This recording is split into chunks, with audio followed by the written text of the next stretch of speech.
Go here. Got everything lined up. Hit and record. Test, test, test. Okay, we're good. Here we go in 3, 2, 1. I smoked weed one time. It me up so bad I couldn't even stand up, couldn't even walk. I was drunk. I fell on my head like it hurt my balls. It was bad.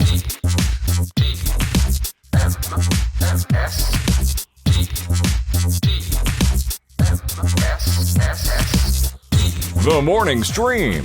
My bumhole hurts.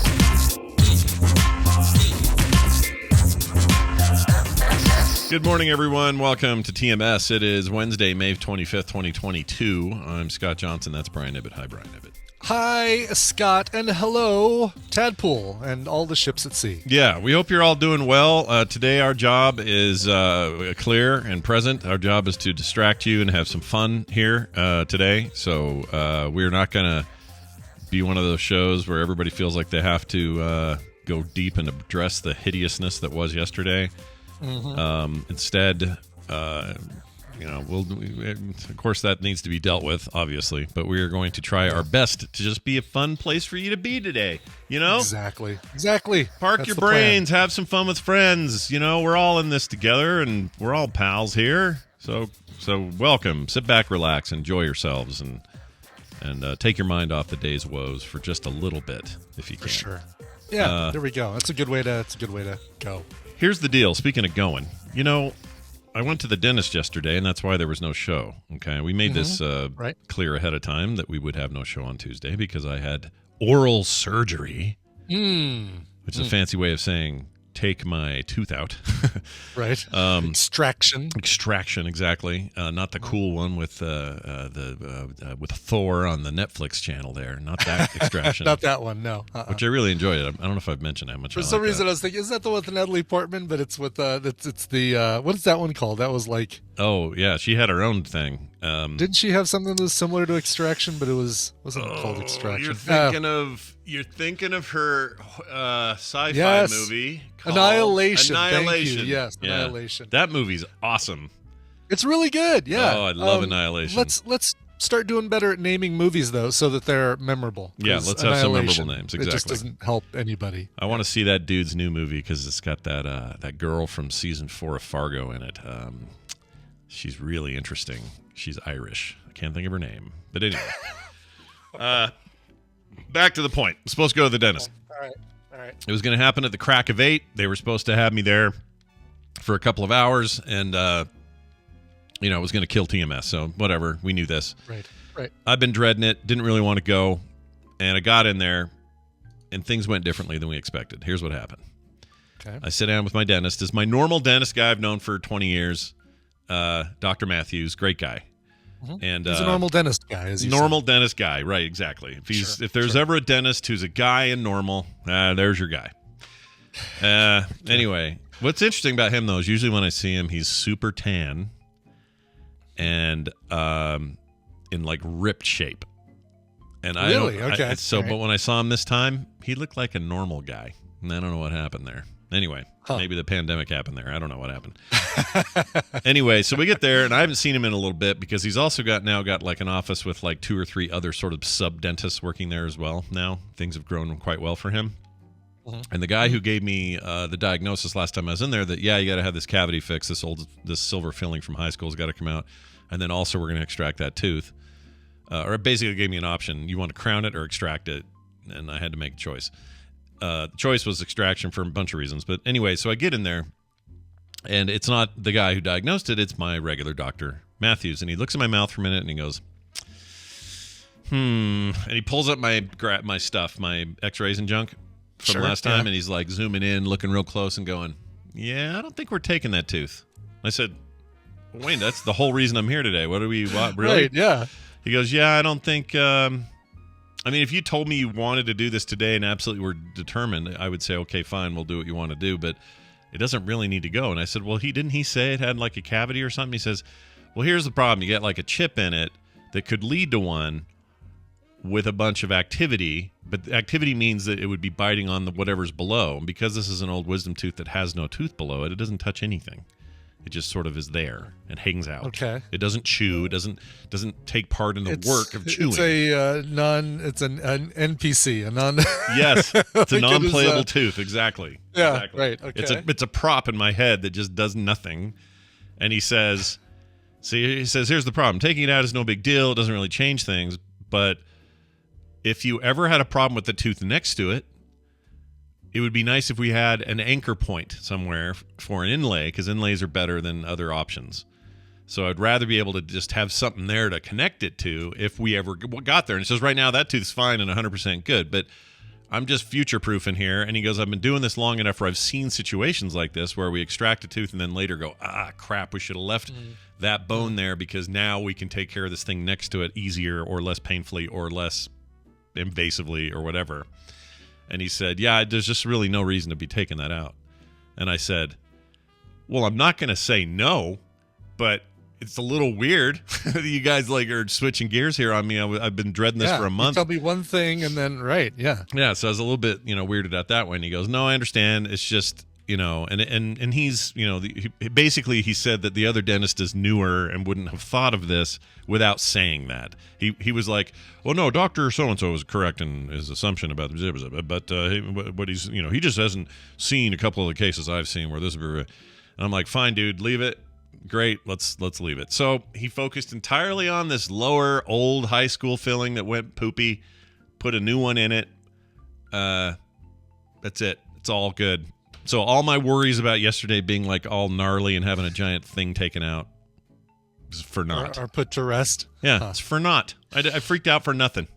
It just feels like. Doesn't it feel like maybe there's another shoe that's going to drop at some point? Yes. We kind of made a mistake when we said we shouldn't have taken this one out. Brian and I have a lot of things in common. One of them is dentistry. We hate it. We don't like it. 100%. Yeah. We don't like going. We don't like talking to those people. We don't like having the work done. We don't like paying for it. We don't like anything about this process. Dentistry can go pound sand. It's important. We all need it. I get it. But freaking F it, right? We don't like it. Yeah, exactly. So yeah, I'm with you. It does feel like I could just 3D print my mouth right now. I would totally do. Don't you feel like there's a future? There's a future at some point where you're doing that. Why do you think I've been stocking up on 3D printers this whole time? It's because I know that at some point I'll just be able to download Brian's Body Parts 2.0 from Thingiverse. Yeah. Print them in some nice translucent resin and just Bionisize myself. Yeah, and I'd like the idea that Brian's teeth are part of Thingiverse, but everyone has access to Brian's teeth. I like that. I think it would just be general teeth, and you just I'll print this at 112% scale to fit my own mouth. Ah, I see. You'd have to, yeah. So, and basically, that's what he does now with crowns. They do milling there. You can have the kind sent out for, Carter's getting a gold one. She's having it done at a lab, but if you want, you can do it there, and they 3D print it for you while you're waiting. Mm-hmm. And then they come in the room and pop it on your thing. So I don't think it's that far off. Doing this at home. I'm ready for it. There's something there. It's going to be my new project. Yeah. Look for my new designs on Etsy. Did I tell you I decided to open an Etsy store? No. This is great. So many people liked the that little lightsaber crystal holder thing that I made. Yeah.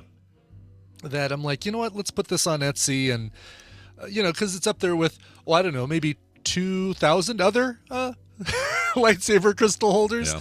But so they have up on Etsy now, Coverville. That's actually what I did, that transparent Coverville logo thing that I did. Oh yeah, that's right. Etsy.com/ is it Etsy.com/Coverville? Coverville 3D, I believe. Ville 3D. Did someone take Coverville? Is that what happened? No, I just wanted to differentiate it between Coverville the podcast and Coverville the freelance company, and so I just call it Coverville 3D. Oh, weird. 3D is not coming up. Is there a dash or anything? Let's see here. Here we go. You got to do Etsy. I don't understand. Okay. Is it Coverville.etsy or Coverville3D.etsy? Let's see if this works, because let's how do you get to the actual page? Is it shops? Maybe it's shops.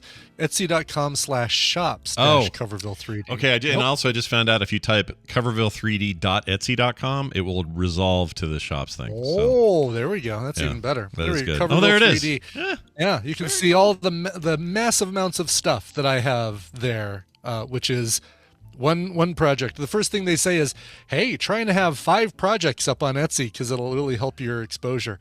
So my whoa, super soldier butt plug thing, that'll probably be going up there. Yeah. You gotta have special instructions with that one. I don't know if you can see that. Maybe if I put a light behind it, but there's like, ew, what do you got in there? Do you see it? Yeah, there's a little bit of something in there. Got a floater. Little schmutz in there. Yeah, you got floaters.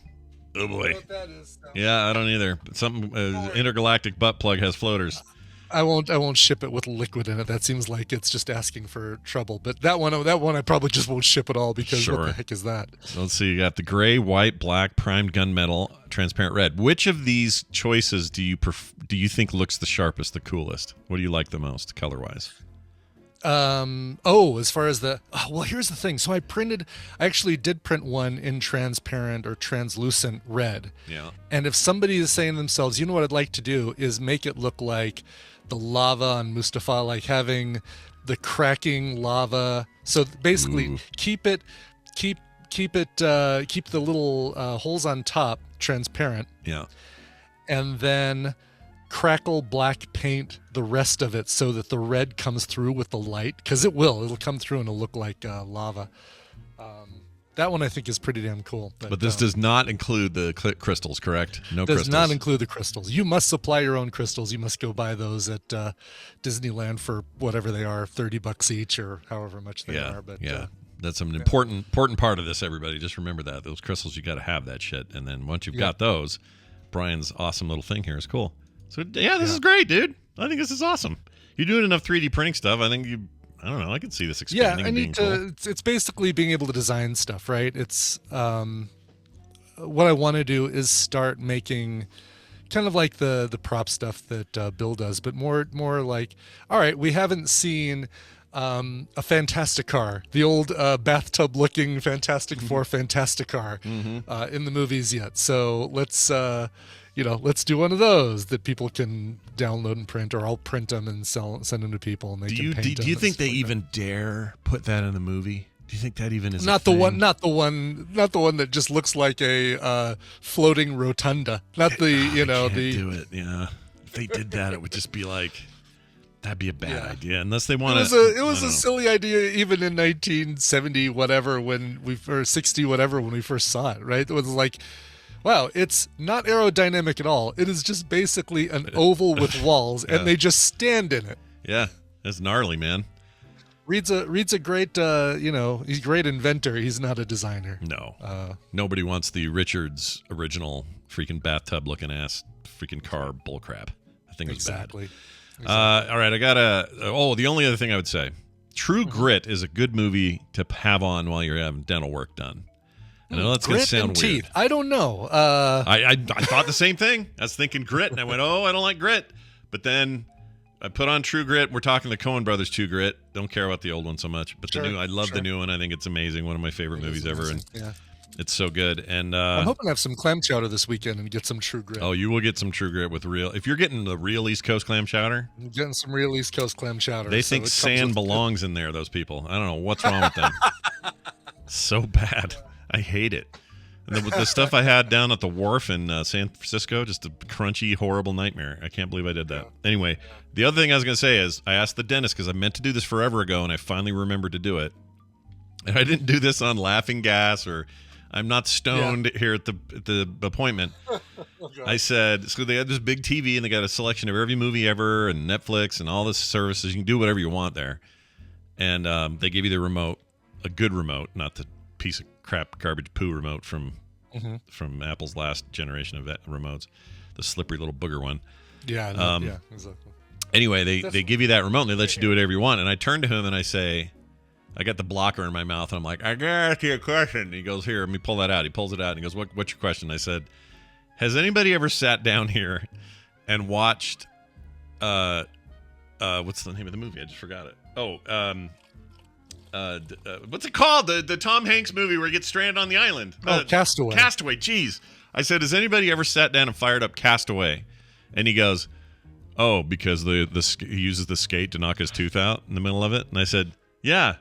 Like, would that ever be a thing? He goes, you know what? I don't think in my entire 20 years, or at least the many years we've had TV options in here, I don't think anyone's ever watched Castaway. So. I wonder how far, like, you have to be in that chair for like 2.5 hours before you even get to that scene, right? Like, yeah. Well, in some, like, had I done a Crown, it would have taken. I could have seen that whole movie plus something else. You could have seen, okay. But that's just what about Little military. Shop of Horrors, maybe? Has anyone ever watched that one? Or exactly. Anything to do with, like, Marathon Man. Marathon Man. Oh. Is it safe? Is it safe? Oh, my gosh. That movie traumatized me as a kid. Messed me the F up. Also, speaking of which, did you know... so that movie's got Dustin Hoffman, right? It does have Dustin Hoffman. It does. Now, that isn't the exciting part. The exciting part is, I didn't know this, but in the scene where Vader comes in with the ball with all the needles on it to interrogate Leia in Star Wars Episode 4. Yeah. Dustin Hoffman's one of the guards.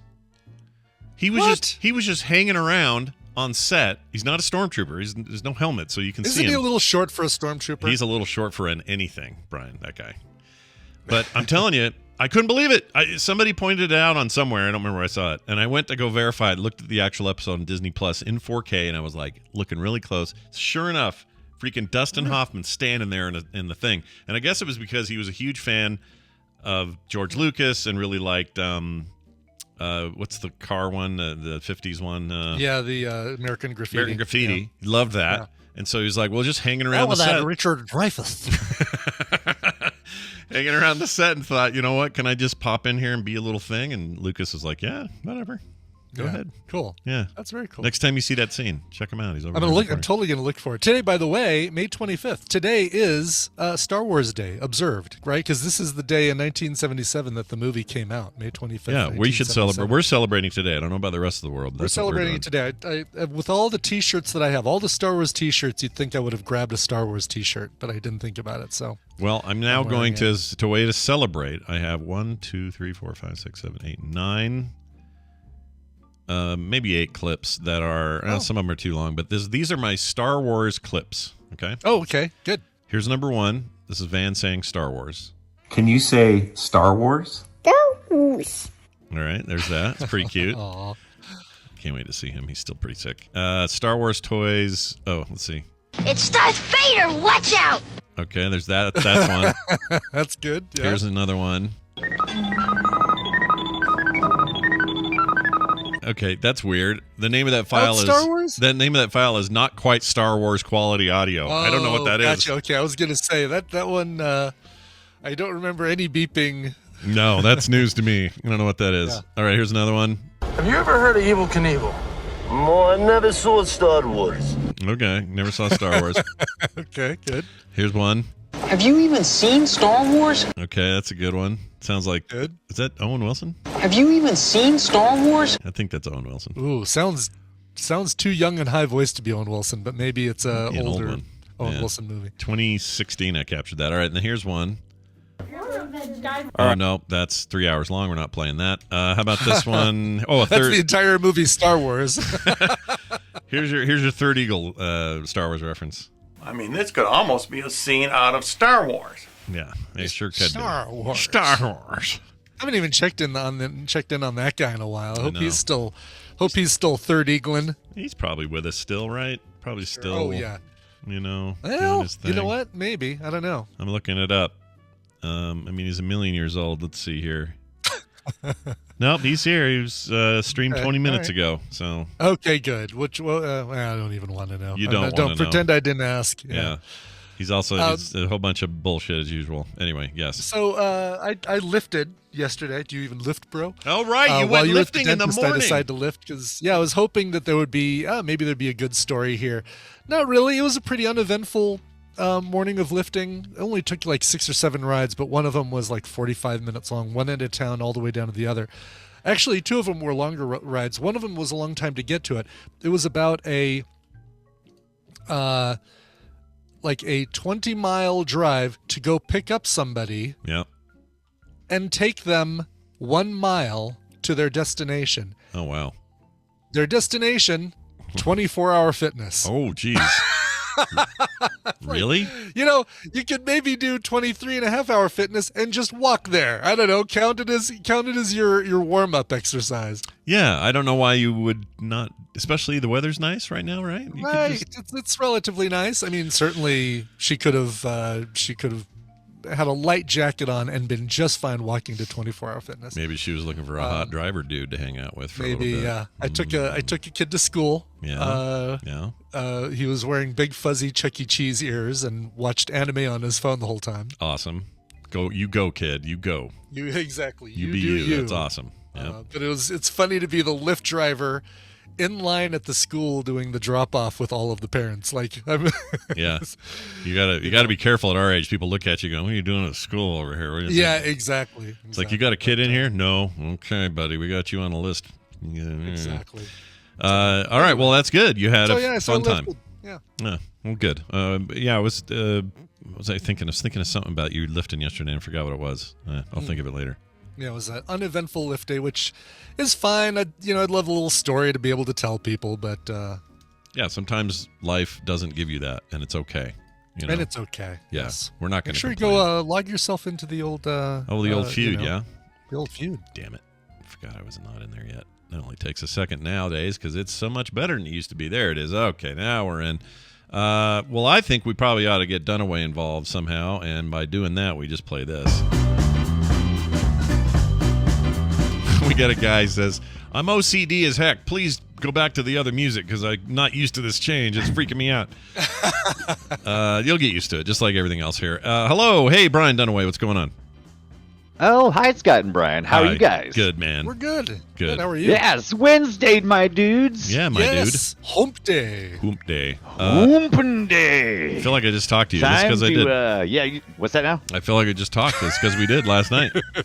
We did. We played some Play Retro. We talked about Punch Out. Yeah. You know what? I have to actually thank you because this is going to sound weird maybe, but I was having so much fun on that show with you that I hadn't heard the horrible news yet. So when the show ended is when I heard it. And prior to that, everybody else seemed to know about it, but us. And even in the chat, people are like, "Oh, did you see the news? Something." I'm like, not really paying attention. So for a blissful, hour and a half, I was just completely focused on retro games. Me too. It was an amazing episode, and I was the same way. I got off right afterwards, and I was like, "Oh man, no, come on!" But yeah, it was a great episode too. It was fun. It was so much fun. We had a great time. Glad we did. Yeah, we did. We're also going to take your call today, everybody. If you want to be involved in the feud today, and you want to be our contestant, you have to call in. In fact, we got a caller right now. Let's find out who this is. You're going to want these prizes, people. Oh, I guarantee it. Hi, who's this? It's Guacmar. Guacmar. Guacmar! Always good to hear from Guacmar. Makes me want guac, extra guac in my day. Mar guac. That's Mar guac. Hey, it's good to have you here, Guacmar. You probably know the rules, but I'm going to let Brian explain it anyway for everyone at home and the prizes you could win. Yeah, it's time to play the Tadpole Feud. I've surveyed the Tadpole on some nerdy topics. I'm just about out of topics from this current batch. So, really? Look for a new survey going up today. Got everything just about ready to go. So, new survey going up today.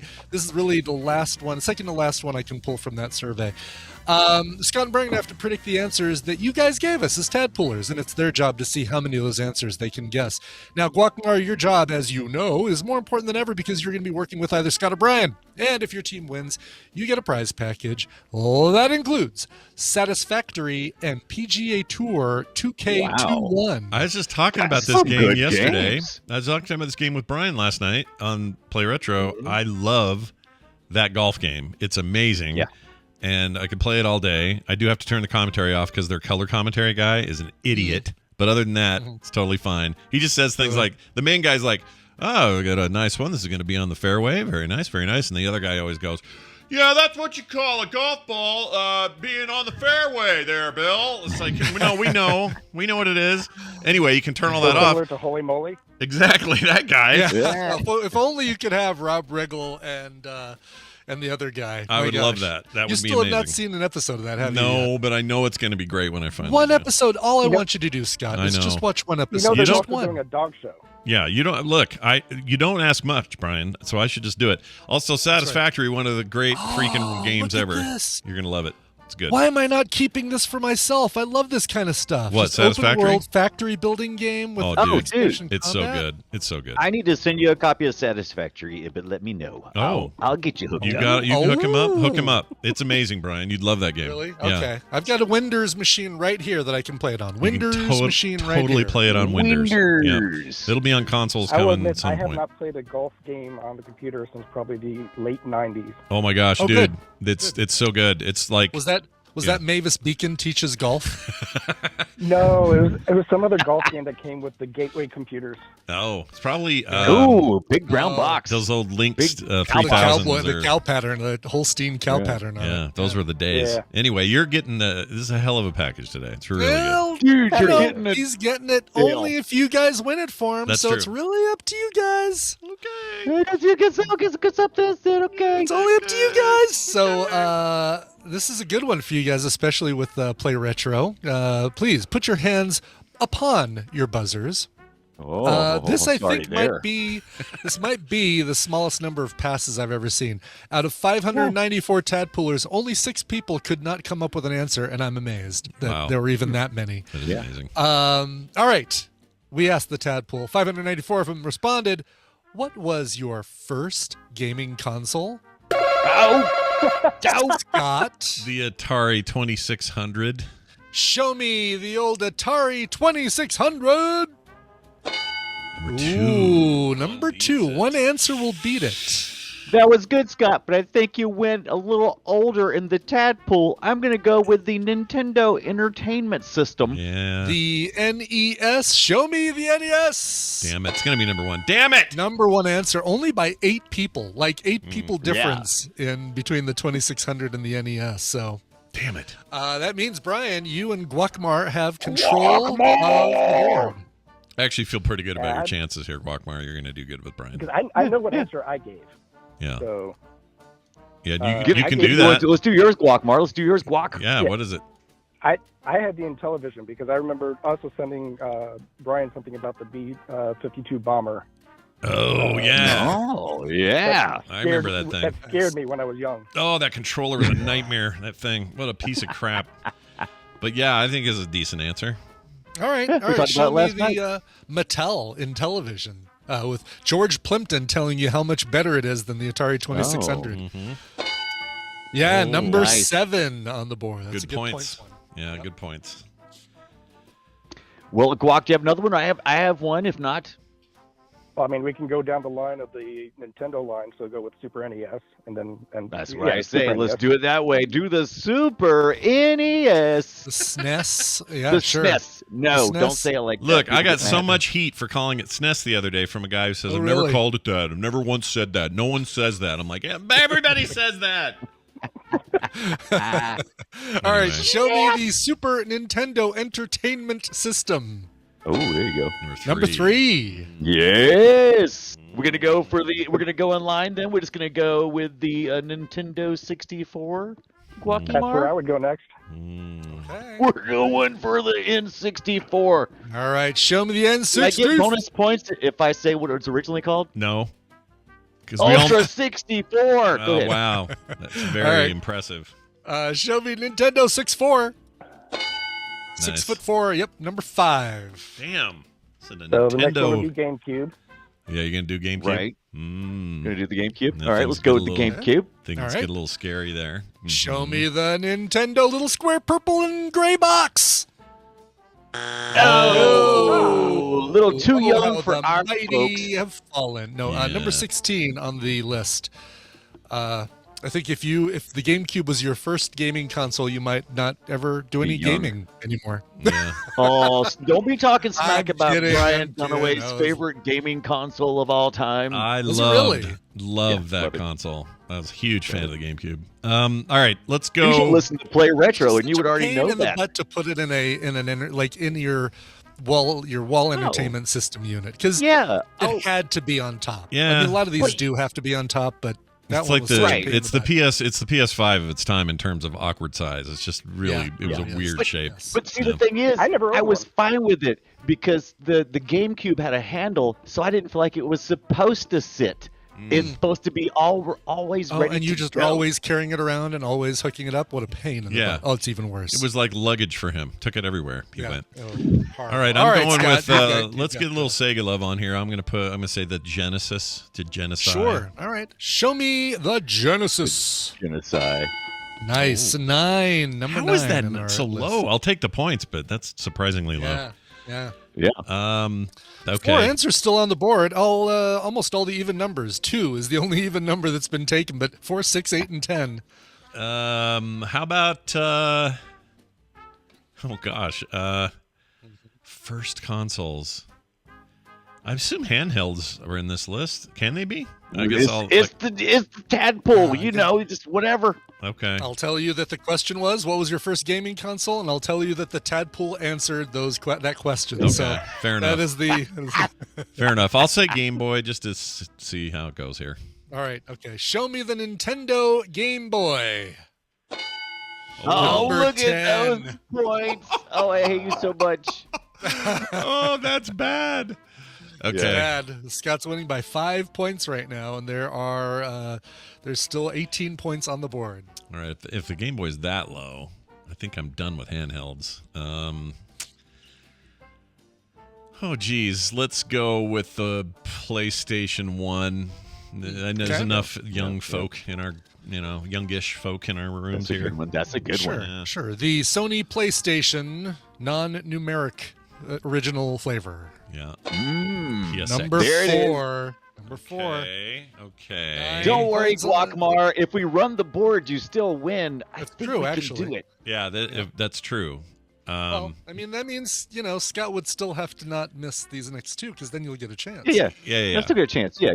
Yeah, if I F this up. Mathematically, we're eliminated, I think, right? Or are we still? Well, at the moment. No, you're totally not. No. If you get, you would have to get both of these. Actually, technically, if you get both of these, you win because you run the board. So, to get enough points, you'd have to get both of those. So. Right. For me to win personally, Brian, to be able to have bragging rights. To be able to have bragging rights, you would have to get answers 6 and 8. They called him the Bragging Dragon in high school. All right, let's see. I'm going to go with the, I'll say PlayStation 2. Yeah. Somebody probably. Show me. Show me the PS2. No! With the cute little rotating PlayStation logo. Isn't that the one that you could do vertically or horizontally in the PlayStation 2 logo you could rotate? Yeah, it had I don't know if you could pull it out, but you could definitely turn it. And then it had that weird stand that came with it. Like, if anything, the PS4, well, I guess all of them kind of had a vertical method, but the new one, the PS5, is the most PS2-ish in its design. When it comes to that. By the way, PlayStation 2 is number 14 on the list, by the way. Yeah. Oh, not bad. When you lay what was that, Guacamar? I actually own 2 PS2s. One of them was my wife's, and the other one was mine when we married. Wow. Nice. Dueling PlayStations. I love it. They're in the are they the Slims or the Fat Boys? They're the Fat Boys. Yeah. As you say, PlayStation 2 didn't have the slim and fat, right? That was they did. PlayStation they had a slim. 3 or 4 that did that. No, they've all had a slim, including one. The PS1 had one. Oh, did it really? The PS2 Slim might be the best design they ever did. It was really I actually so compact, buying a PS2 tight. when they first came out, and then reselling it back for about like $400 more than I bought it for. Yeah, you can. Like, the Slims are rad, and they're like almost solid state. They're so like, just rugged. They're awesome. Metally. Yeah. They're really chunky, good. The one I really hated though, Slims usually are pretty good on every console except for that stupid one with the sliding door for the PS3. Do you remember that stupid thing? That was bad. Oh yeah. Yeah, PS3 Slim was bad. Oh yes. PS3 is not our guest. Yeah. What were they thinking? Dumbasses. All right. Gross. All right, two answers left, number 6 and number 8. So the question is, Guacmar, are we thinking maybe there's a lot younger folks here? Maybe like I'm an Xbox? old fogey, so I don't know much anymore. The ones that are jumping to mind are Xbox One or maybe the DS. Oh, DS isn't right. bad. Well, yeah. Or GBA. I'm gonna go. I think we should go with Xbox. I think there is a small but vocal group of tadpoolers. Do we want to do Xbox One or Xbox 360? Xbox Original is what you want, right? Yeah. Yeah, I would. That's say. what I'm guessing. Unless you. Yeah. Although the 360, it's your prizes. It's your prizes to win, my friend. It's a hard call. I don't know. I don't know. Right. Then I'm going to go with Xbox. I'm going to take a stand. All right. Xbox Vanilla, not to be confused with Xbox One, but Xbox. Yeah, which is Microsoft confused everyone with, but yes. Yes. Show me Xbox. Oh, man. 15 on the list for the original Xbox. Yeah. Okay. I feel like there's an opportunity here for me to Go on, Scott. You can do it. Think outside the box a little. Actually, I really think 360 would have been 2005. That means people are, if they were kids then, like they were Nick's age, he was 5, they'd be 22 now. How many 22-year-olds actually listen to this show? Okay. I'm going to say, oh, geez, this is hard. Okay. Let's say, oh, no, the Wii was, that's no good. So good. Oh, it's 2006. Okay, I guess I got to say one. I'll just say it. Let's say the ColecoVision. ColecoVision. All right. Yeah, going old one school. Of the super faithful representations of arcade games. Love it. All right. Show me ColecoVision. Oh, yes, thank God. Thank God. Yes. Wow. Yes. All right. Wow. I haven't even mentioned my first console. What is yours? Or do you want to? I don't care. Yeah. I think you've probably mathematically won at this point for sure. Mine was the Atari Pong from Kmart. Little black box. Yeah. Before the 2600. Yeah. I wonder if that's, who would think of that? That's so old. I don't think. Yeah. I think I'm a rarity. I don't think you're gonna find a lot of people. They didn't sell a whole bunch of those. They did sell a lot, but not compared to these other systems. You know what? I am gonna wing one here. Because it was late 90s, early 2000s. Let's go with my final answer, the Sega Dreamcast. I know there's a lot of love for a lot of people for that thing. Yes, that was people playing that Leonard Nimoy voiced fish in Seaman. Seaman. Yeah. Seaman. That's the one. Choo Choo Rocket. All right, show me the Sega Dreamcast. And you still have one more. And you still have one more guess after this guy. Yeah, you each do. You have a guess. Yeah. Oh. Dreamcast, surprisingly, only one person I think said the Dreamcast, which really blew my mind. It was very expensive at the time. It was. It was, but it was PS2 era, so it didn't. It struck me as on the timing anyway. It struck me as okay. But, right. Yeah. I remember playing. But you had to be It would be an odd timing, right? You had to be financially well off, and it'd be your first console. That'd be kind of odd. Guacamar, do you have another one you can think of? I have some things like, I know we have some tadpoolers who are out of states. There's plenty of, machines like PC Engine. What are some of the ones you come up with that sound decent? The problem is I'm thinking of the PC Engine and TurboGrafx 16, but those aren't going to be probably very popular in the answers. What? I'm kind of leaning towards what you had said, like the 360 maybe kind of go in the opposite direction, because I definitely don't think it would be Pong. Yeah. The later console generations sold more, therefore greater opportunity for our listeners to have that as their first console. I almost said 360. We can't dismiss the Switch or any of the handhelds either. Yeah. Right. The problem with the Switch is the DS, actually. That might not be a bad idea either. I just can't imagine people are going to vote that high for why am I helping you? Because we want to win. It's not a vote. You've already won. Yeah, You've already won, Scott. Well, I know. We're trying to make. we're trying to get Guacamole this prize. No, I know that. That's true. So I just feel like if somebody says their first console is the Switch, is that even possible? Or are those kids not old enough to be listening right now? I don't know. Well, you could live your whole life without you getting a console. I mean, you wouldn't have to be a kid. Yeah, you know. That's a fair point. Yeah, it's true. Yeah, maybe didn't really start making enough money to get one. Married into a gaming family and said, "Oh, okay, yeah, the Switch. I like this. Yeah. This will be my first gaming console." Yeah. I'm going to say the DS is a good guess. I think it's odd enough out there. I think Guacamole. I think we should go with DS. They sold so many of those, so you're probably not that far. All right, show me the Nintendo DS. Oh, not even on the list. Surprisingly, nobody listed that as their first.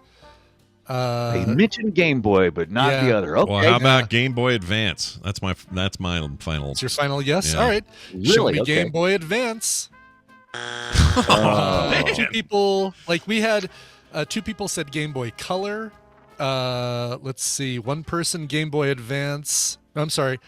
Two people said Game Boy Advance. One person Nintendo Switch. Brian. Don't tell me Atari Pong is the answer. Oh my God! Shit. Number 6 on the list was Atari Pong. Yes, that would have been so high, you bunch of There old are a lot fogies. of old farts who listen to this show. Yeah, sad. I had one of those too. That was the first one I had, and it just plugged directly into the TV. You had one game, but you'd the different variations were that there were things stuck all over the field that the ball had to go around or something. I don't even remember. Pong, dude. Oh, I can't believe we used to think it was so cool that we had a thing connected to our TV that only did one effing game. So bad. Right. Yeah. Let's some of the ones you missed or below on the list. The Magnavox Odyssey was the number 11, just barely missing the top 10. Weird. The Commodore 64/VIC-20.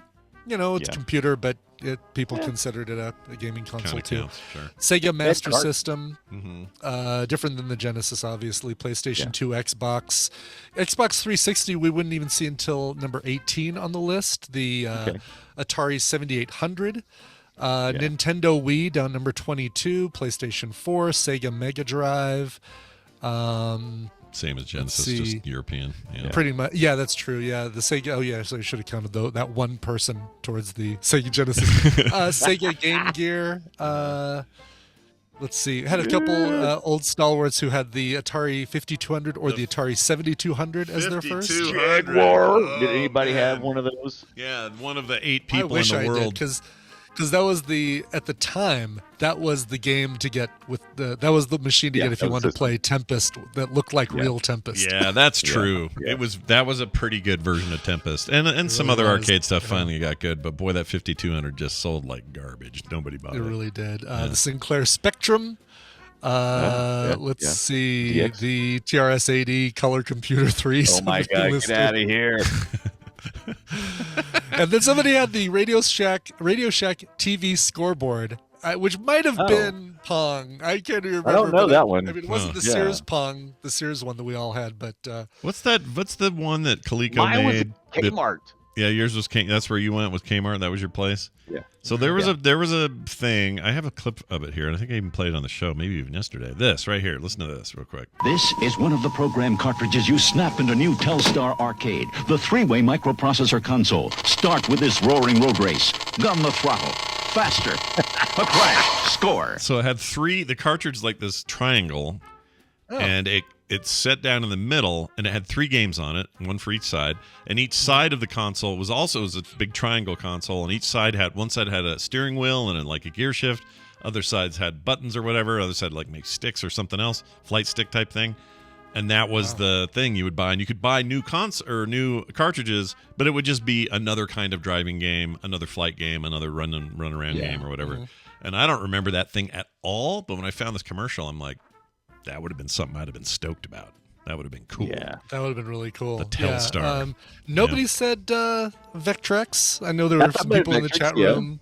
But who has one of those besides Ibbot? Nobody. Yeah, Ibbot's Lord. Right. And sadly, nobody said the Virtual Boy. I just made me think there should be a Virtual Boy emulator for the Quest. Oh, that'd be cool. You can emulate Virtual Boy games on a computer or something, but you really need it for VR. to get the VR experience, yeah. Yeah, what a weird freaking thing that was. We got it done away. We got to do a whole episode on the game. We're totally doing that. Yeah, that and other weird things that never quite made it. Yeah, I didn't. We actually got an email last night that requested that. Yeah. Oh, good. Well, see, look at us on the cusp of what everyone wants.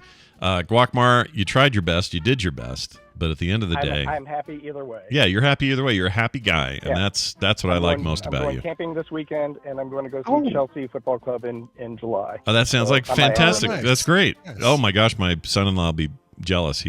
That's his favorite team. He loves them. Yeah, I paid $500 for those tickets. Oh my Lord! Wow, you're going to get every damn penny out of them. Guacmar, well done. Thank you for playing along, and we will see you next time you call in.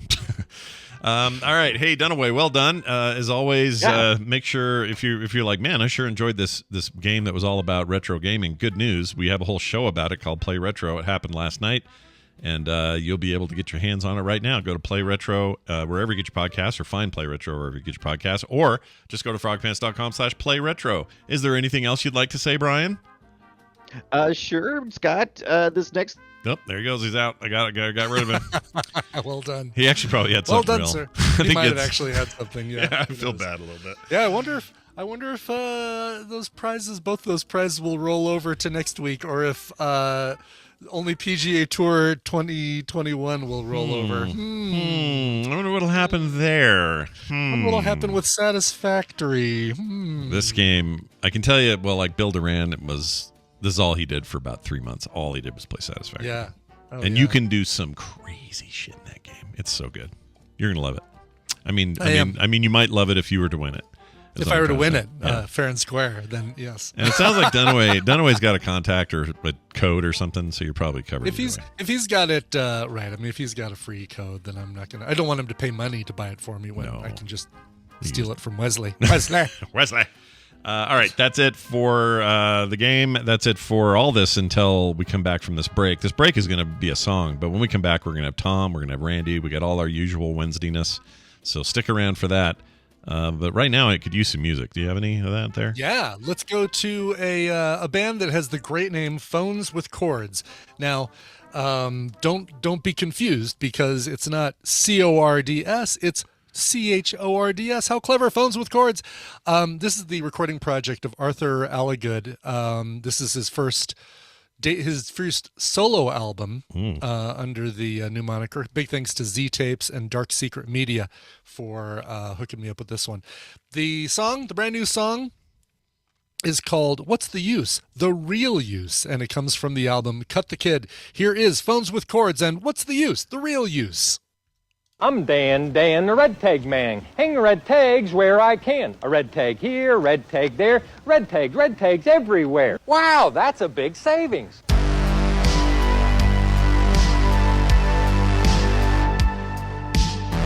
The Morning Stream. Better than a straw tart blueberry pop torch. All right, we returned. That music again, please. What was Sure, that? That's the song is called What's the Use? The Real Use, and it's by the band Phones with Chords. Nice. I remember those.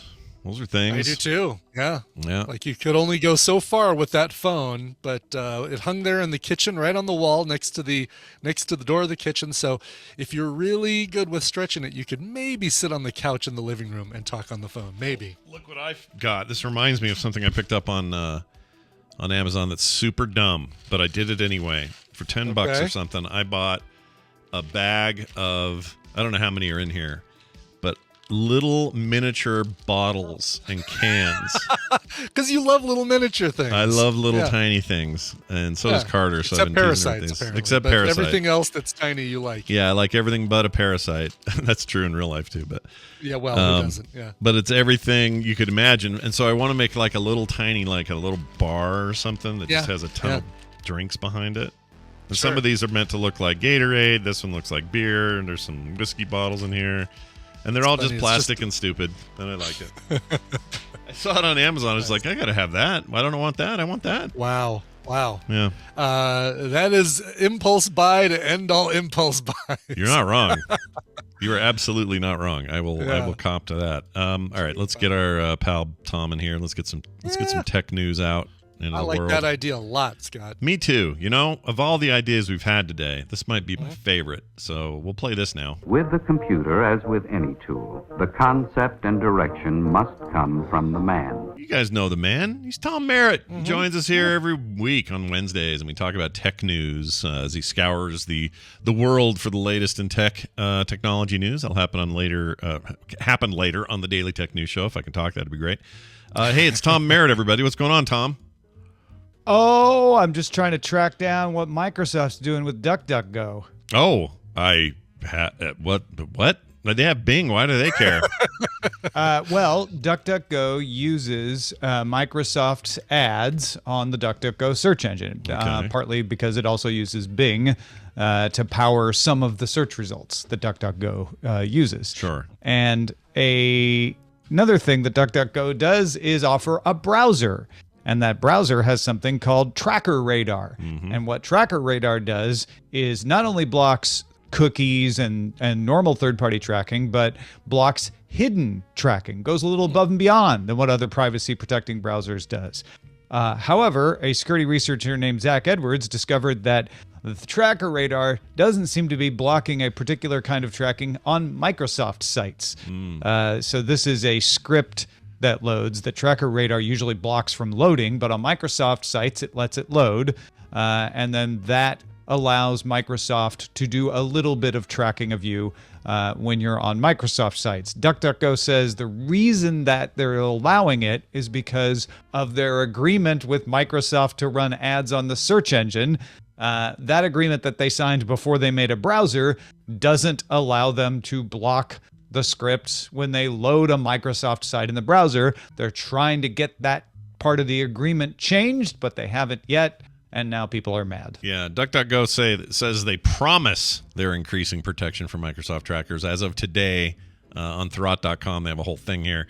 This is hilarious because I've been using the DuckDuckGo browser this week, just been testing it, playing with it. Oh, really? Yeah, and I really like it. It's simple, lightweight, fast as crap. It seems good. It especially has a feature I really like, which is sometimes I'll get like a million tabs open, and I'm like, all right, I don't want to go and close all these or deal with it. They have a button up top, and this may be available as an add-on on other browsers, so forgive me if I've just never seen it, but they have a little flame icon, and basically it's just a burn everything to the ground icon. And you hit it, and you literally there's a bunch of animations you can choose, but the default is like flames that just go, and then when it's done, nothing's there. It's just really a little search window and no tabs, and you're ready to rock, and it's cleared everything for you, and you just keep going.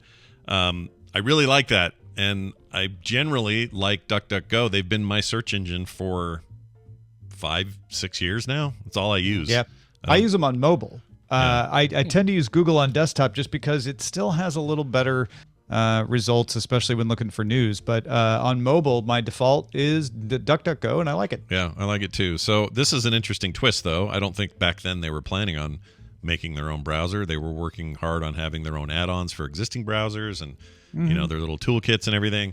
So do you think what happens here in your estimation? Because my guess is Microsoft's going to be, well, if you want the ad stuff, you're going to have to let this in, and if you don't, I guess you get your own maybe not. I actually have a feeling that the Microsoft agreement was drafted by a bunch of lawyers in a room who are like, well, you're just doing a search engine, but just to be safe, let's mark these boundaries, because that's what lawyers do. We tend to want to interpret contractual agreements as intention, as if you and I sat down and said, here's what we plan to do in the future. That is not how legal agreements are drawn up. Legal agreements are drawn up with lawyers saying, what's the least amount of permission I can give you to get this deal done? So it may not be that Microsoft really wants this. It may be that like the contract calls for it, and Microsoft might be willing to let it go. But of course, then you're going to bring in lawyers who are like, well, okay, what's the least amount of letting it go we could do? So I don't really know, but I do tend to hold off from thinking like, oh, Microsoft's going to fold their arms and say, no way, unless you push us. The other take on this is There is nothing that the current generation loathes more than the appearance of hypocrisy. And that's really DuckDuckGo's crime here, is that they're not perfect. How dare they advocate for privacy, advocate for security, and not be perfect 100% of the time? I'm not saying I love this, but frankly, I get why it happened. Yes, they could have been more transparent that this was part of the browser before the security researcher found it. Mm-hmm. But I have to say, since that was brought to light, they have rushed to explain, like, yes, that is absolutely right. This is why it happens. This is what we're hoping to do about it. And we're going to keep working on it, which is really, for me personally, I know probably most of you disagree with me, but for me, that's great. That's what I want to see, is someone tell me why it happened and tell me they're trying to fix it. Yeah, I mean, obviously from a PR perspective, DuckDuckGo probably wishes they were out in front of this before anything got said or done, so that they could, lead the conversation, because that is kind of what they do on the security front. If you follow them on Twitter, my gosh, every Twitter post they post is some, I won't say anti-Google, but it's basically them going, here's what Google does whenever you search for a thing. Here's what we do, and it's like none of those things. Like, they're always pushing. Right. To say, their whole market scheme plan, everything, not scheme in the British way of saying scheme, because over here we think of it as, pejorative, but the whole plan is to say, look, we're doing all of this stuff for your security, and the second that shows any kind of cracks, of course, people are going to jump all over it and freak out. But yeah, I'm okay with them.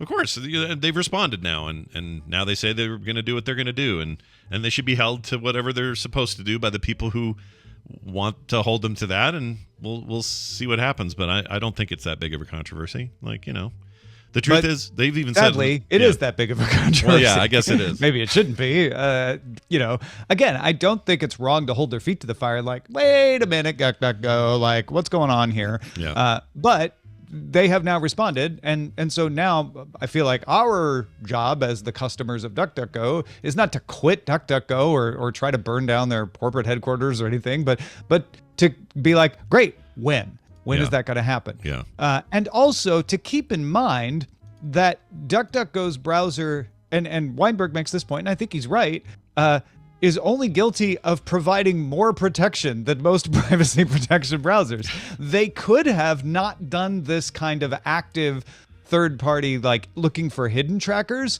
and they wouldn't be in trouble. Yeah. Whether the agreement said that or not, because they wouldn't be blocking this kind of script on any site. I would rather them have done that and be like, well, it's not going to work on Microsoft, unfortunately. We have to make an exception there. And yes, I would have much preferred that was in their terms somewhere or in their explanation somewhere of like, we want, what he's saying now should have been known before. But I don't think that's the most egregious thing. And I don't get the impression that DuckDuckGo has a history of hiding this sort of thing. Quite the opposite. So, okay, you made a mistake.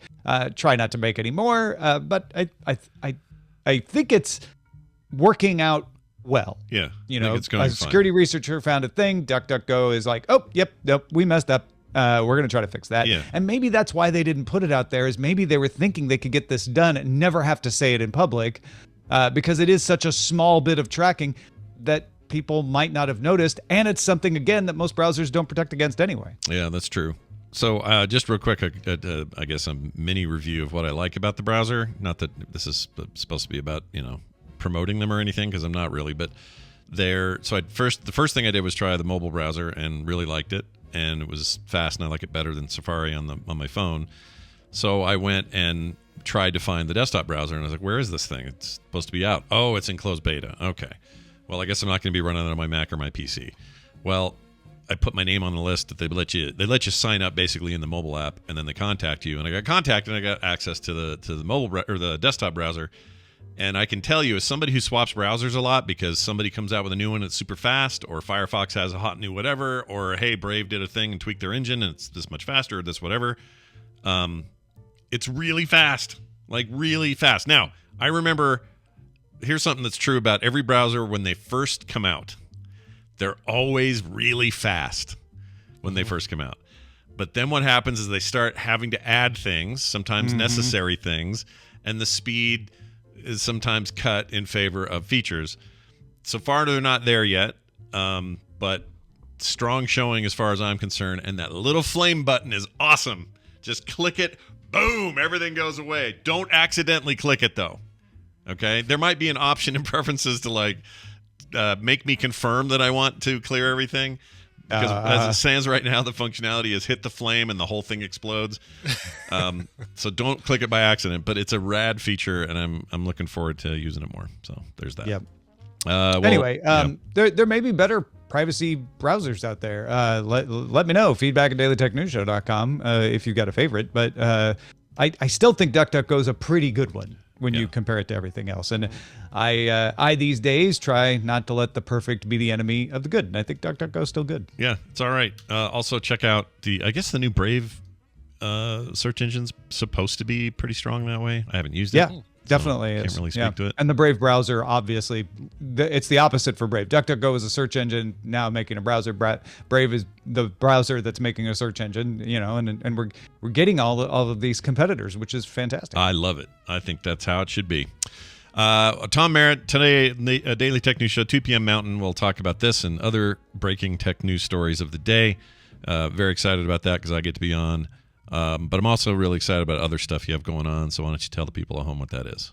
Yeah, so I am writing up my, all the details of the DuckDuckGo thing. My opinions come on TMS and DTNS and other places, but I try to write up just the facts, both to use as a launching off point during DTNS, but also I'm sharing them on my Substack now. So if you go to techtom.substack.com, that's techtom, then you will be able to sign up and get that kind of stuff in your inbox. And in fact, as soon as I've finished nailing down, this is what I was doing when Scott called. If you saw me like looking down, I was adding one last thing to this thing.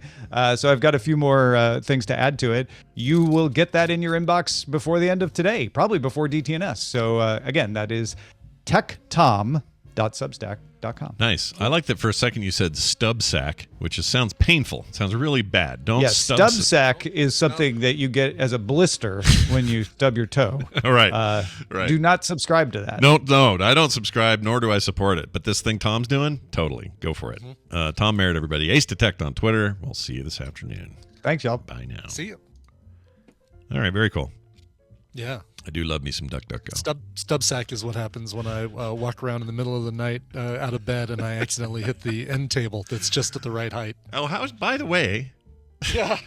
Sorry, not to get off your sack too soon, but please do. How is your toe? You're good? It is currently still taped to the toe next to it. It's getting better, but man, when I don't have that tape on there and I'm walking around, I can definitely feel like it's still still messed up. That sounds like a pain in the ass to me. But with it taped together, I've been doing bike rides and stuff and haven't had a problem, so. Good. Oh, yeah, that's the other thing I was going to ask. Does it hinder your biking? But it sounds like not, so that's good. It doesn't. No, other parts of my body hinder my biking far sooner than my toe does. Like your Stubsack. That thing will get in the way every time. Stubsack, exactly. Yes, more butter for the Stubsack. That's coming up soon, everybody. All right, well, here's this deal here. Time to celebrate the many accolades of Hollywood, especially with modern streaming, by doing a little recommendals with our old pal with Randy Jordan. Too many Brians in my life. You have to agree. Good morning stream. Aloha, Scott. Aloha, Brian. Aloha. I may not sound like it, but I'm still in shock.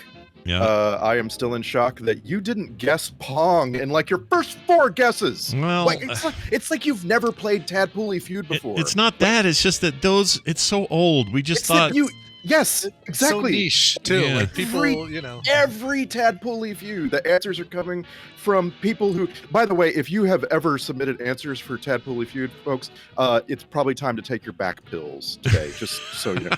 So, yeah. I also have an app slappy update for you. Oh, give it to us. So exactly 2 weeks ago, right here on TMS, you convinced me to check out Scrabble Go. Yeah. And so I installed it, and then I forgot about it for like 12 days. Yeah. So then a couple days ago, I looked at Scrabble Go, and I'm like, ooh, I love this. Except for the fact that it serves me a 30-second unskippable ad every minute or so. Yeah. I really enjoy this app. And so like I started playing it, and so I started a bunch of games. Like literally every friend that it preloaded for me, I started a game with.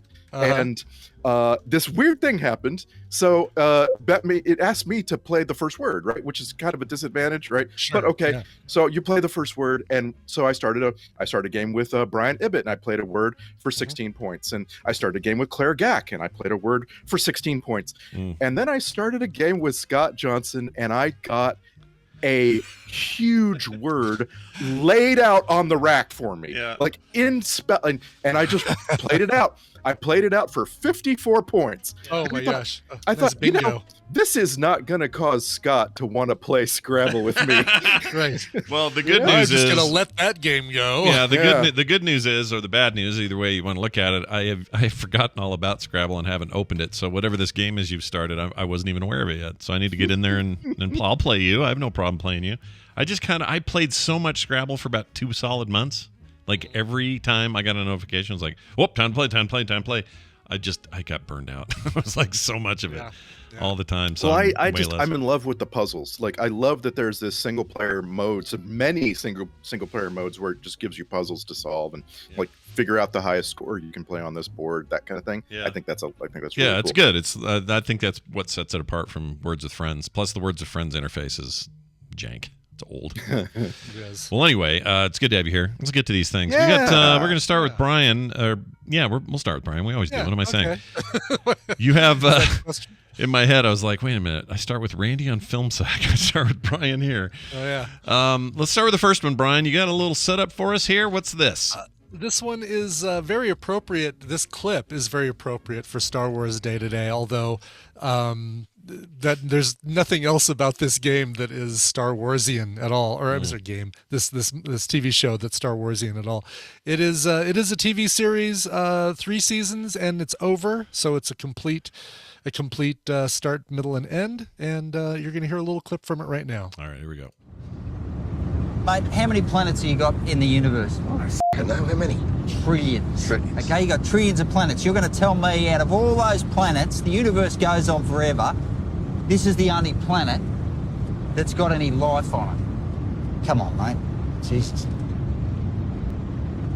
Would you root an alien?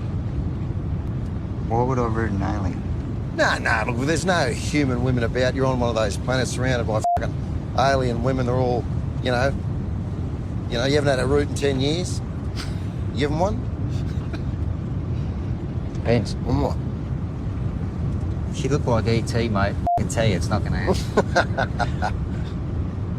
Okay. What about you seen that Star Wars film, right, where that Jabba the Hutt slug, the big fat fucking thing, he's got this alien woman on a chain, she's dancing around, she's got the lycra on, she's got the good rig, got the horns. Give her one?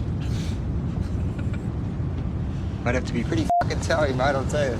Mate, I'd give her one in a fucking heartbeat. And you know why? If for no other reason to say, Raymond, that I fucked an alien. All right. I'm already sold. I don't know what this is, but I'm in. What is this? This is an Australian show called Mr. Inbetween.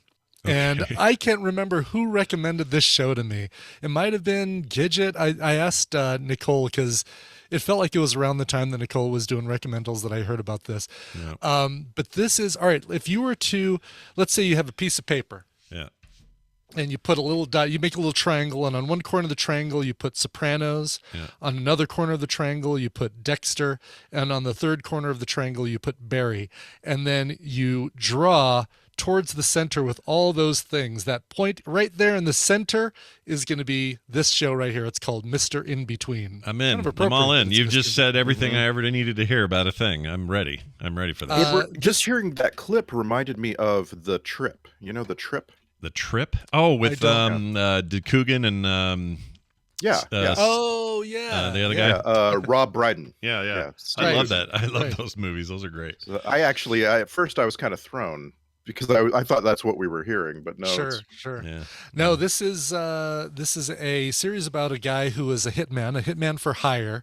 The person he works for is does most of his work for is Damon Harriman, who you know as Dewey Crow from Justified and Charles Manson in Mindhunter.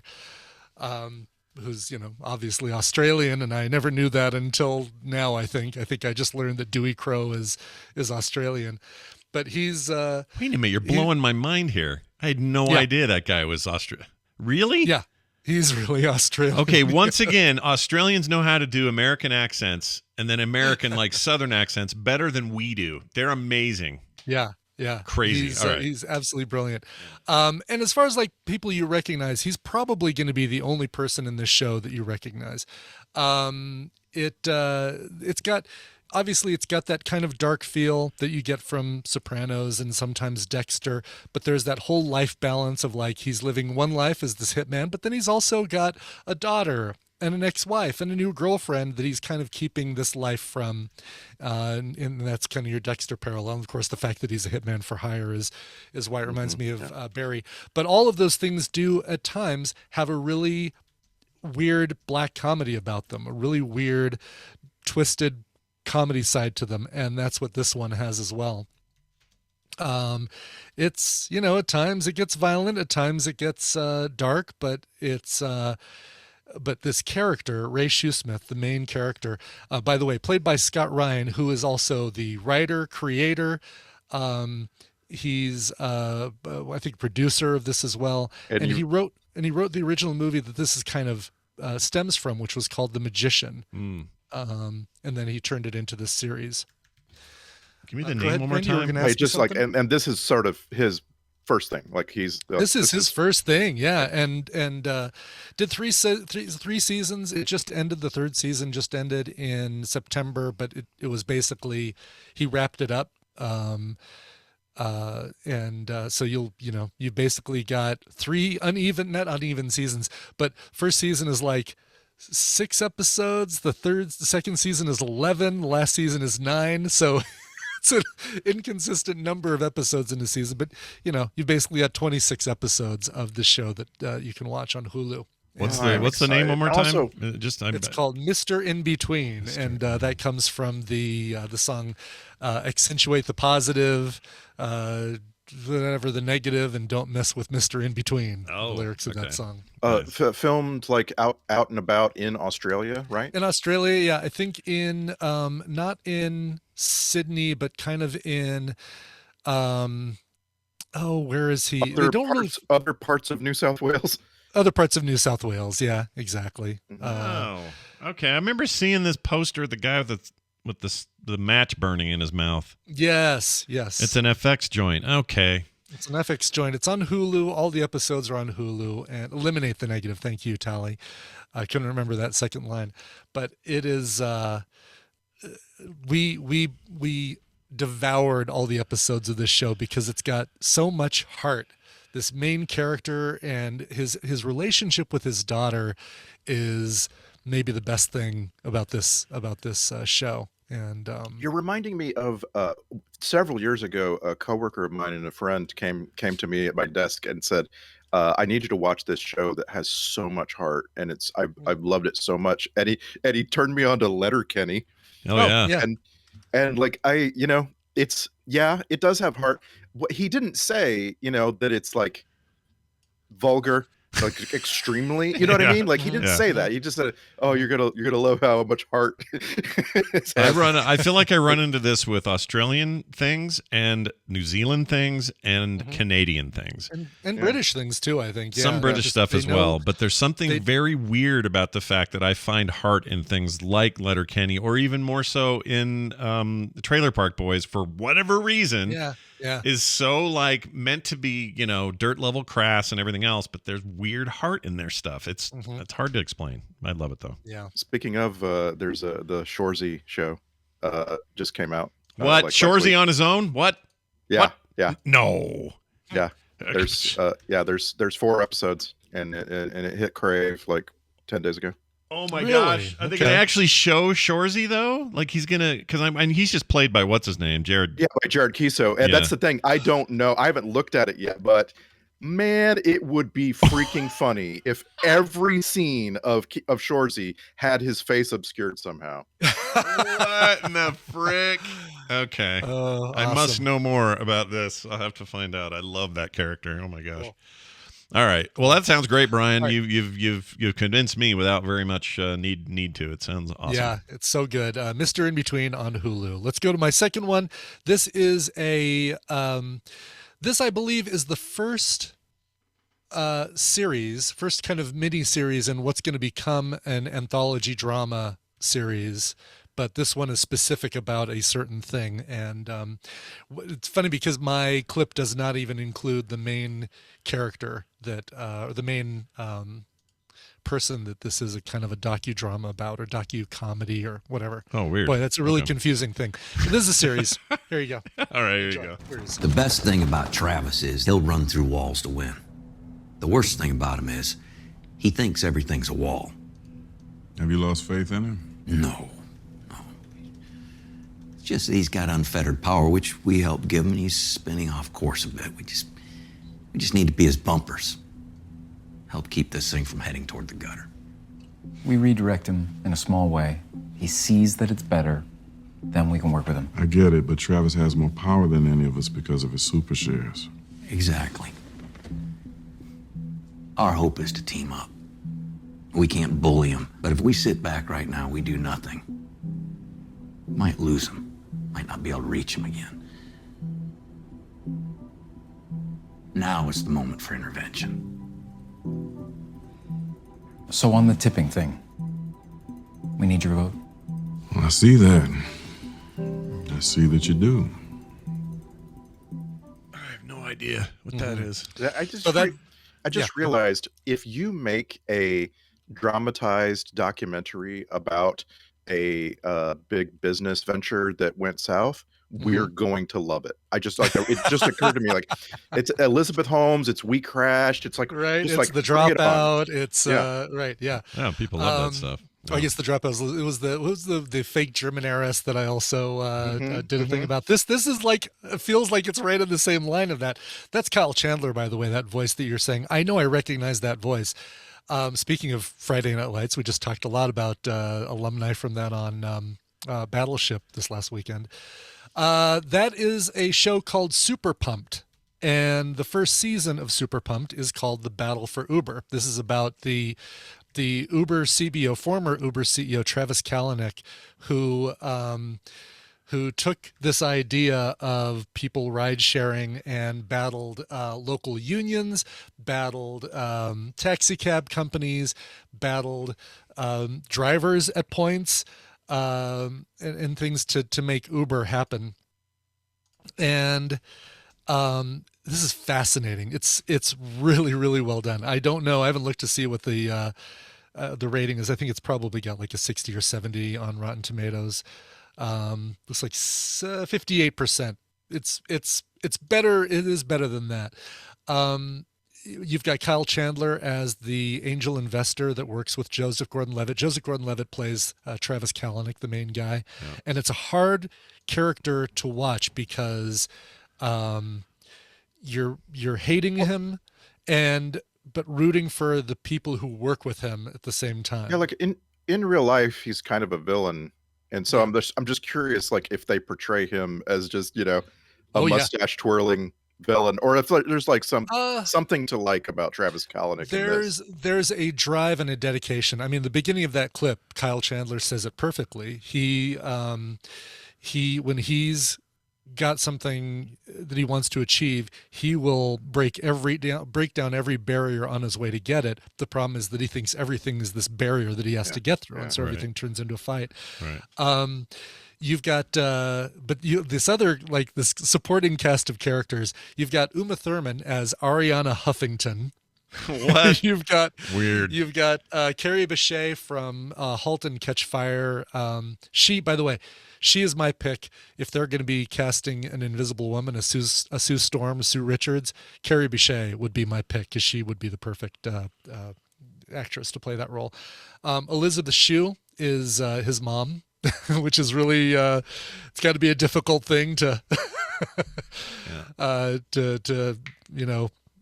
act alongside this woman that he probably had a crush on in the 80s, like we all did. Like we all did. Yeah, she's awesome. Love her. Quentin Tarantino narrates this thing. Probably the cameo that you're going to love the most, because I really encourage both of you to watch this, is Hank Azaria as Tim Cook. Really? From Apple. Really? Yes. He doesn't do it as an impersonation as much as he does it as a like a really good representation of who Tim Cook is, as opposed to trying to sound as much like him. He does the accent, but it doesn't come off as like this really bad impersonation. Huh. Interesting. I would never have guessed that would be a thing, but I know. And Hank Azaria as Tim Cook just doesn't feel like a thing you'd ever hear. Weird. I'm a little bit repulsed by Tarantino as the narrator. Very brief, and it wasn't until the end that I actually realized it was Tarantino. Okay. So you didn't go, hey, look at this. Oh, there's some feet. There's some feet. No, Look at these feet. not at all. Okay. It's done in that same kind of The Big Short style, where to help explain complicated business concepts, you'll have words that appear on screen and little animations and things that do this. People will talk directly to the screen every once in a while to explain an interesting concept, and I do like that kind of fourth wall breaking in something like this, because it does kind of say, okay, well, here's what these kind of super shares are compared to regular shares, blah blah blah blah blah. As somebody who drives for Lyft, I kind of like seeing how crappy Uber treated, well, it sucks how crappy Uber treated their drivers for a long time, and in some cases still do. And so you kind of are rooting for Lyft as part of this. Yeah. But I do. I don't even use Uber. I can't freaking stand them. I like Lyft. Yeah. Did you ever watch Billions, Brian? Never watched Billions, but Gotta watch Billions. This had a little bit of a Succession kind of all right. feel good at times. So I imagine that's why I wasn't sure I wanted to see this. I heard about it. I love the cast. I'm like, man, this seems like it'd be cool. And then I was just like, do I really want to watch another rich guy be a dick? I don't know. I don't know. I guess this is so Brian Koppelman is one of the creators of Brian Koppelman and David Levian. They go together. They're kind of like the creators of what? Like all those other pairs of creators. Oh, they made Billions. That's them. Yeah, they made Billions. Oh, okay. And the Girlfriend Experience. They made the Girlfriend Experience. Well, look, I've got a Kyle Chandler rule that I'll watch anything he's in. So maybe I need to watch it. He's and his character, my God, is one of the best things about this. Like, of all the people you're rooting for, he's kind of the second in command under Joseph Gordon-Levitt, or his backer, and you're just kind of rooting for him the most. Outside of his role in King Kong, he's rootable in everything. I love him. Yeah, he really is. Yeah. So this is it's called Super Pumped. The first season is called Battle for Uber. No idea what other seasons of Super Pumped are going to be about, but it feels like it got its name from just the crap that this Travis Kalanick not bro. I mean, he's like a tech bro, basically. Yeah. So everything you'll like seeing. Yeah, go ahead. I just want to tell you a short list of the things Kyle Chandler found his way into after Friday Night Lights. It is remarkable. He was in Super 8. Of course. He was in Argo. Hell yeah. He was in Zero Dark 30. Damn straight. Broken City. The Wolf of Wall Street. Manchester by the Sea. That's in just 5 years. That's because he's amazing and deserves to be in every one of those and more. He should keep going forever. That guy's agent is a genius. Part of it is he's just amazing. I think it's that people like directors and producers see him and say, God, I want to work with that guy. He's so good, and he seems so on the surface just the nicest guy. He is. Even that Bloodline show on Netflix, which was kind of dark, but that's great. That's man. And then I'm just itching to go watch Friday Night Lights again. I'm in the mood. Maybe it's because we all saw Taylor Kitsch and freaking Fat Damon over the weekend, and I'm like, oh, it's time to go back. It's time to see that. Yeah. This is on Showtime, so now is a good time to do your free 7-day trial of Showtime, or get it as part of the Paramount Plus package if you're gonna watch the Star Trek shows anyway. Do the bundle where you get Showtime for free when you sign up for Paramount Plus. And, when I just went to Google and said how do I watch Super Pumped, it directed me to Hulu, which always, like, Hulu has such great SEO, don't they? Yeah, like, they do pretty good. They do pretty good. And you can probably get that through this, right? Yeah, because they'll bundle Showtime for you. They all do that. Amazon does it. They all do it. Everybody's bundling everybody now. It seems like, which is everybody's bundling everybody. It's a little weird, to be honest. I don't know. It feels like we're heading back to cable days, but whatever. Well, all right. Both these sound interesting to me. I got to be in the right mood for your second rec, I think. But I mean, I could see why, because it's still a really good story. It's a brilliant story, and it's got a great cast. So. And it's significant in the sense that maybe and there'll be eventual documentaries. Maybe there's some already now, but this move into the gig economy is fascinating to me. Yeah. Listen, I'm not going to recommend an NFT or a Bitcoin show. Yeah. Hopefully those never exist. Hopefully those never exist. But this one I totally recommend as being kind of the better of those kind of things. Well, there you go. All right, I'm going to play a clip here for mine. This is a weird, random find of mine because I got in the mood about a week ago for some anthology animation. And you might say, oh, is Scott watching Love, Death, and Robots again? No, I'm behind on that. I still need to see that new season. That dropped just Friday. I saw this before that. I'd never even heard of this. I didn't know what happened. It was a Netflix original, all stop motion. I'll play you the clip. Check it out. Raymond, it's very muddy out here. My feet are getting wet. Another girl. Her name's Isabel. Oh, I can't see a thing. Wait your turn, Georgie. We're packed in here like cattle. How old are you? I'll be 9 in June. You look very small for your age. Would you like to hold her? No. I'm cold. All right. So this is just this is a clip from the first third of a series of 3 that are all part of a Netflix original called The House. And if you were to look at it for the first time and have to make a determination about what you're looking at style-wise, you might go, oh, Fantastic Mr. Fox-ish looking. It's got a lot of the characters are very hairy. In fact, the second and third segments are literally, the second one's about a mouse and a bunch of other mice, and the third one is about a bunch of cats, but the first one's about people. But they're all animated in this style, and they're all kind of furry, so you can see it's extremely good animation, but you can see that thing where you can tell where the hands have been moving stuff because it's kind of jiggling a little bit the whole time people move around. Like in Fantastic Mr. Fox, the fur kind of gesticulates. Okay. It's hard to explain. I really like that. I do too. I'm a big fan. It's like a weird texture thing, and I really like it. But anyway, this came out this year, and it's set across very different eras. A poor family, an anxious developer, and a fed-up landlady, all tied to the same mysterious house. And it's comedic and dark and weird. I'm just going to go ahead and put it out there. I think the first third is really the defining third. I think it's the best thing in the thing. I think all of it's good though. But in particular, I think that first third is really, really interesting and incredibly animated, really well acted. You guys know Mia Goth from, recently she was in that X movie, which is like a porno turned into slasher thing. Yeah, you've seen her in a million other things. She's like really interesting and weird looking. Like she's a model, I think, is where she got started. Okay. Anyway, Mia Goth plays that little girl you heard in the clip, and just a really compelling voice work from her, and a ton of other people that you probably don't know. Miranda Richardson is a name that you might know, but a lot of British actors and people. Anyway, I was completely and utterly enthralled in this thing. Just completely into it, and I didn't expect it, didn't know what it was going to be like, and walked away knowing who this audience is for. So here's what I'm going to say.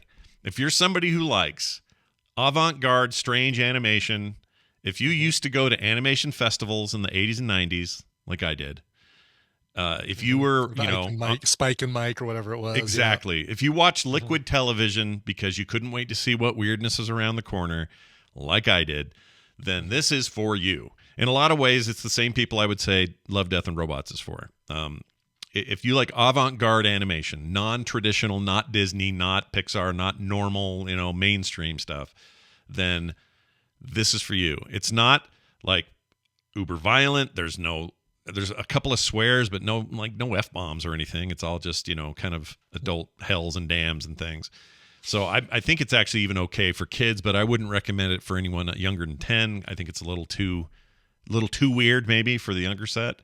But if you have any interest in this kind of stuff, and if you liked either Fantastic Mr. Fox or Isle of Dogs. Isle of Dogs, yeah, that's what I was thinking of with this. Okay. This is right up that alley, and I loved it. Freaking loved it. And it's short. It's like not even an hour and a half. I want to say a little shy of that.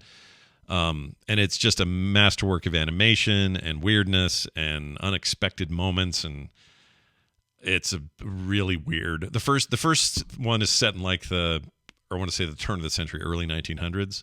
The second segment is set right now today, cell phones and Bluetooth earbuds and all that. Okay. And the third one is set in a time that I could not point or nail down. I don't know when it's set, but it's ethereal and strange and beautiful and stuck with me, and I haven't been able to stop thinking about it. The House on Netflix. Yeah, nice. Totally worth seeing. It says TV MA, but I don't know why that's MA is a little strong for that. I didn't find anything in this that was like, oh my gosh, I can't believe they show it.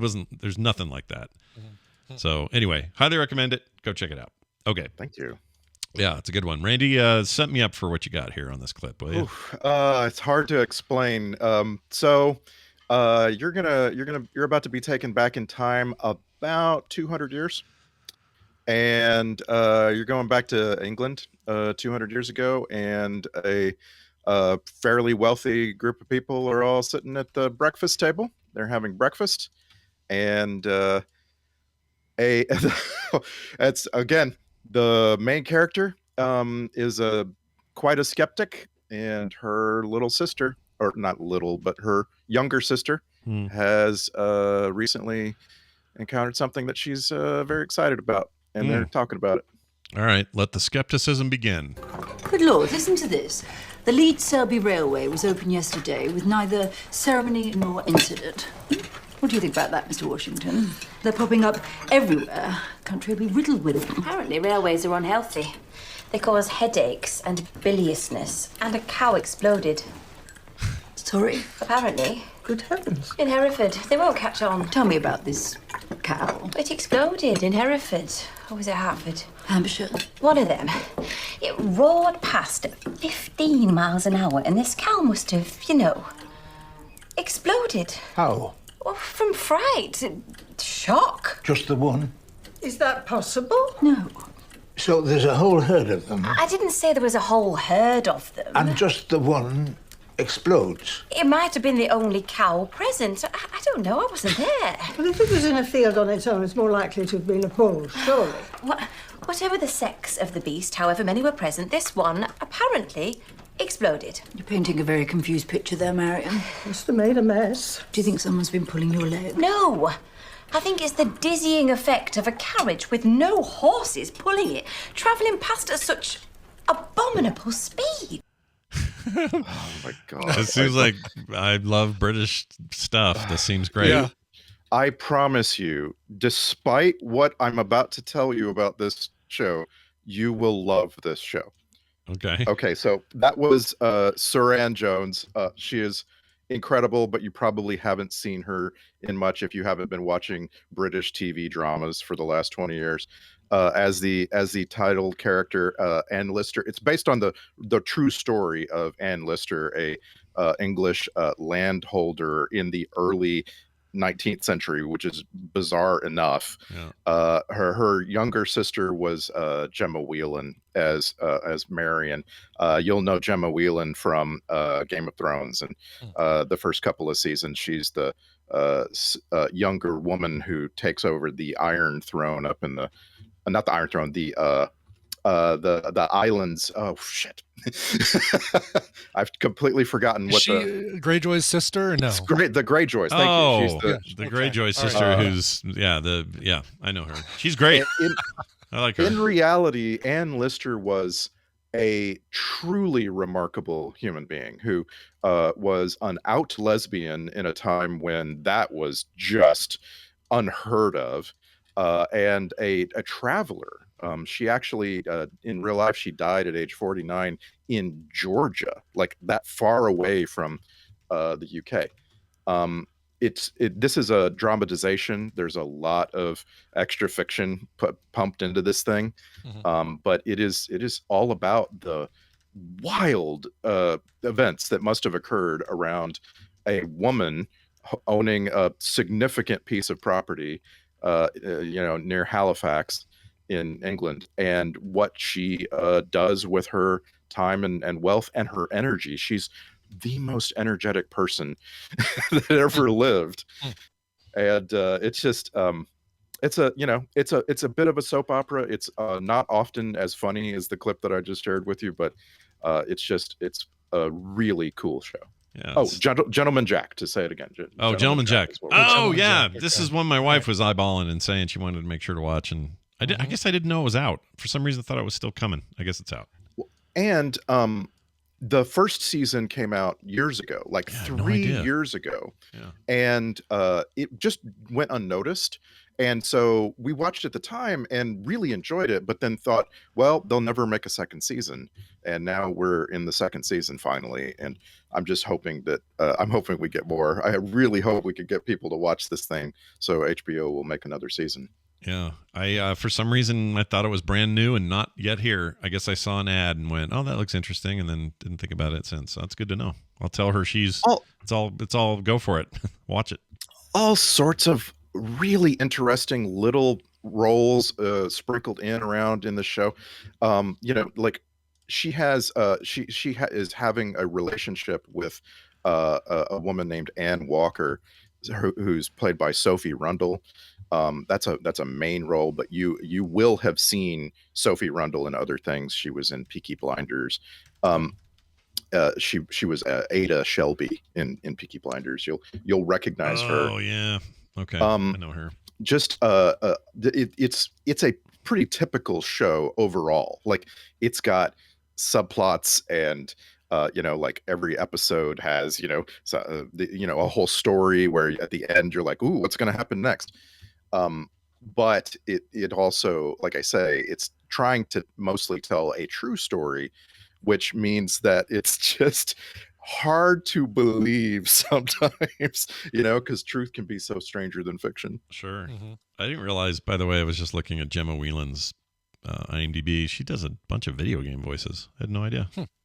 Well, I mean, you just heard her voice. She's amazing. Yeah, she's great. I just always thought of her as Yara Greyjoy, and I haven't really thought about her since. But you can't good. Look away from her, and she doesn't get a lot of screen time in Gentleman Jack. But man, you just can't look away from her. She's got a choice role in this show, and she just really lives it up. Yeah, well, she's great. Is HBO Max? Max. Yes, this is on HBO.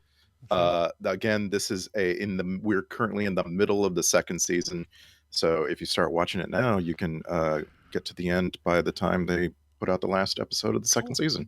She was in that terrible Gulliver's Travels Jack Black movie, but you can ignore that. Forget that. Just look at all the other cool stuff. Right? Yeah, plenty of other good things since then. Of all things.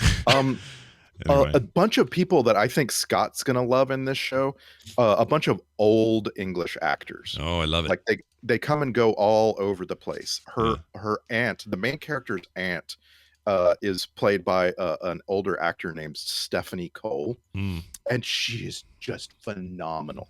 Yeah. Like you would like every time she's on the screen, she is like 90 years old. I don't know how, but it's just a miracle. Everything she says and does. Yeah, Amelia Bullmore is another one. I love old people. They're the best.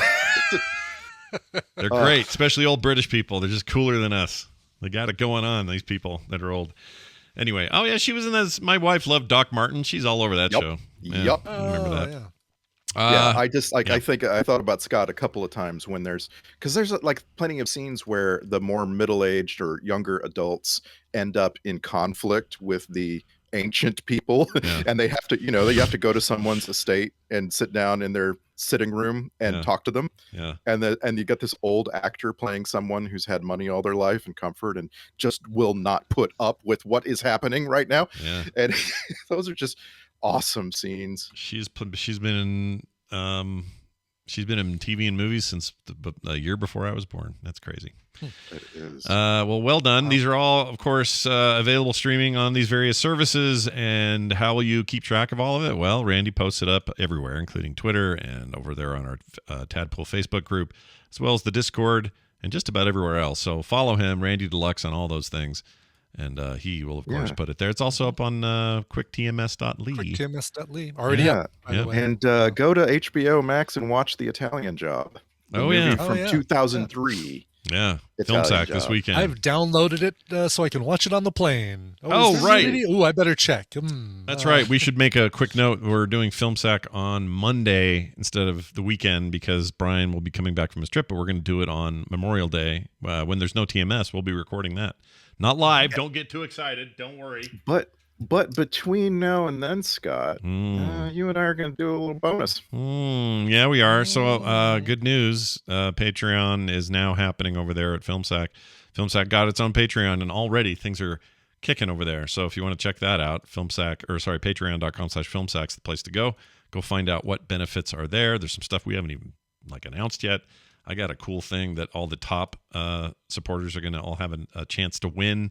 I haven't talked about that yet. So next episode of that show will be very informative. And something Brian's working on right here. A little hinty hint. Hinty McHinty pants over there. Anyway, very exciting stuff happening. Check out filmsack.com for details. Randy, it's always a pleasure. It is. Love you guys. You have anything else you want to say? One more thing. Okay, Okay, bye. Darn. We lost I'm sure it was real. Lost his feed. Yeah, that's weird. Hey, Sam Jane, check your internet. What's going on there? You guys having it always seems to cut out the same place every week. It's weird. Can't explain that. All right. Let's get out of here. Quick note that the show will be... Well, no, we have shows tomorrow, normal.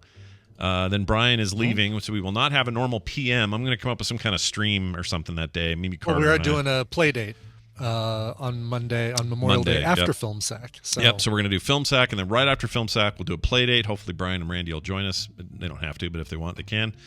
We don't know what we're playing yet, but yes, all of that. Among Us. I think we were saying that we've had enough demand for Among Us, so. Yeah, so we'll do Among Us. I think Among Us would be perfect for that day. So Friday, I'll plan. Carter and I are going to stream something. We got all the free comic book day prints. We may do like a stream sign. While we sign, we'll just chat with the chat room or something. I don't know, something like that. I haven't talked to him, but we'll work it out. Anyway, so all that's coming up. Watch for that. In the meantime, this show is brought to you by you at patreon.com/TMS. You want to have a commercial-free, wonderful experience every day, plus bonus content, plus other things that too many to list. Well, it's not too many to list. We listed it on our Patreon. Go read it. Patreon.com/TMS. For everything else, it's frogpants.com/TMS.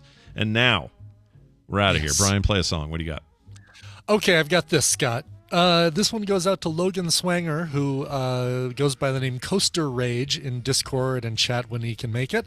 He says, hey, Scotch and Bourbon, with all the debate recently around Star Wars Day, I wanted to cast my vote for the 25th, the anniversary of the original release. I may be biased because May 25th also happens to be my birthday. I remember finding a metal cover of the Imperial March growing up that claimed to be from Metallica. I can't seem to find that song anymore and wonder if the cover master can work his magic to find it. If not, I'd love to hear an electronic cover of the Mandalorian theme or any other Star Wars cover. Love the show, though, Logan. Oh, this is very nice.